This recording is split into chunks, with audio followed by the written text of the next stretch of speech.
நாமக்கல் மண்டலத்தில் கோழி முட்டை விலை சரிவு கடந்த 3 நாட்களில் 60 பைசா குறைந்துள்ளது. தொடர் விலை சரிவுக்கு என்ன காரணம் என்பதை நமது செய்தியாளர் ரவிக்குமாரிடம் கேட்கலாம். ரவிக்குமார், இந்த கோழி முட்டையின் விலை தொடர்ந்து சரிவை சந்தித்து வருகிறது. தற்போது இந்த முட்டையின் விலை எவ்வாறு நிர்ணயிக்கப்பட்டிருக்கிறது? விவரங்களை பதிவு பண்ணுங்க.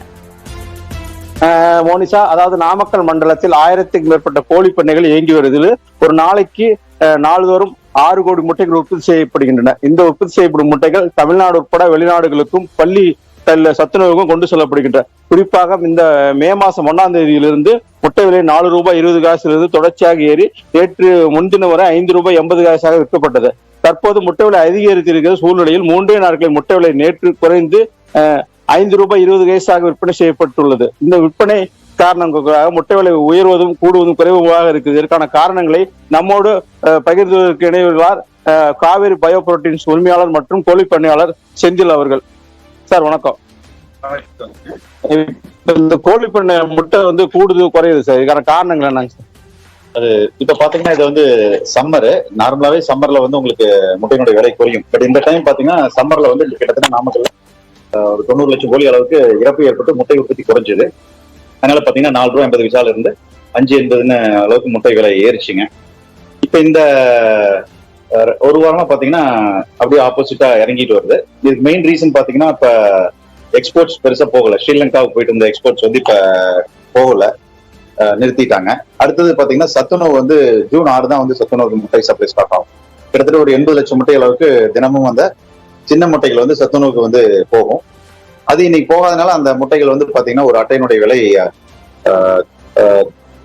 ₹90 ₹100 சொல்லி விற்கக்கூடிய ஒரு நிலை இருக்கு. அதனால என்ன அந்த சின்ன முட்டைகள் மார்க்கெட்ல போய் ட்ரேடர்ஸ் பெரிய முட்டைக்கு ஆல்டர்னேட்டா அதை விற்பதன் காரணமாக அந்த பெரிய முட்டையினுடைய நுகர்வு குறைஞ்சு அதனால ஒரு தேக்கம் ஏற்படுது. அந்த தேக்கத்தினுடைய அதுல ஒரு பேனிக், அந்த பேனிக்ல பாத்தீங்கன்னா இப்ப பிரைஸ் எப்படியா குறைச்சு விற்கணுங்கிற ஒரு ப்ரெஷர் மவுண்ட் ஆகிறதுனால இந்த விலையிறக்கமானது படிப்படியா நடந்துட்டு இருக்கு.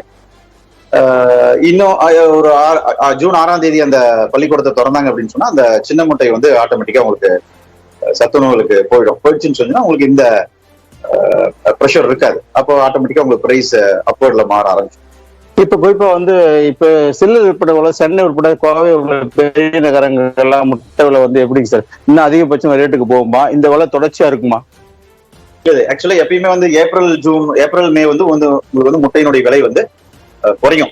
கேரளால மீன் பிடிக்க பிளான் பண்ணும்போது இங்க முட்டையை விலை கூடும். ஜூன் மாசத்துல எப்பயுமே ரொம்ப அதிகமா இருக்கும். இனி பாத்தீங்கன்னா இன்னும் ஒரு 10 நாள் முட்டையினுடைய விலை நிச்சயமா ஏறும். அது நீங்க ஒவ்வொரு வருஷமே அதை பார்க்கலாம். ஜூன் ஜூலை ரேட் ஹையா இருக்கும்.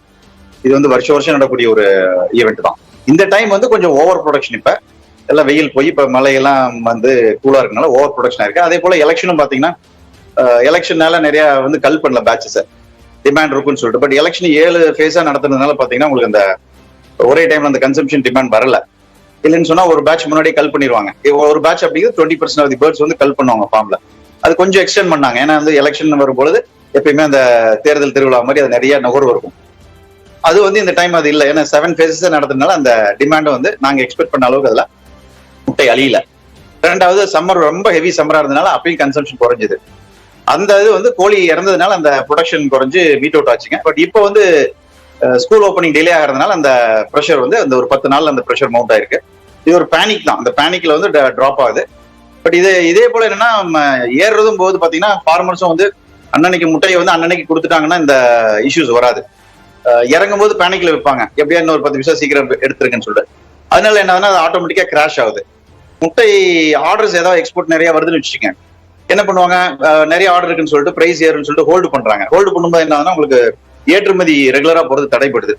இந்த அன்னன்னைக்கு உற்பத்தி ஆகக்கூடிய முட்டைகளை அடுத்த நாளே பண்ணையாளர்கள் விற்கக்கூடிய ஒரு பிராக்டிசஸ்க்கு வந்தாங்கன்னா உங்களுக்கு இந்த பேனிக் சேலும் இருக்காது.